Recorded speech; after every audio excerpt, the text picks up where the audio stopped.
How to access TikTok Shop. Hey everyone, welcome back to the channel. Today we're diving into the TikTok Shop, a growing feature that lets you browse and shop directly on TikTok. Whether you're a buyer or a seller, in this video we will show you step by step on how we can access the TikTok Shop on your mobile device. So let's just get started with the video.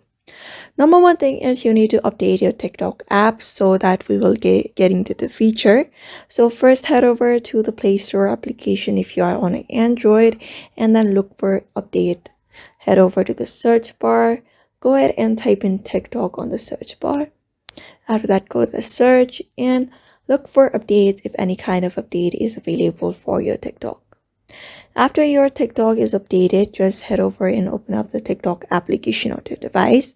And once your app is updated, depending upon your reason, you might see a shop icon in the bottom navigation bar, or when you go to the profile picture and go to the menu bar at the top right corner and go to the settings and privacy, you might be seeing a TikTok live option if it is available on your reason.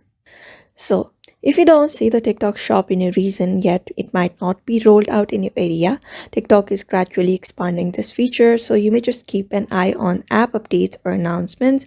And there you have it. Whether you're shopping for fun or selling as a business, TikTok shop makes it easier than ever. So if you found this tutorial helpful, hit the like button, subscribe for more TikTok tips and tricks. And if you have got any questions, just drop them in the comments and I will see you in the next video.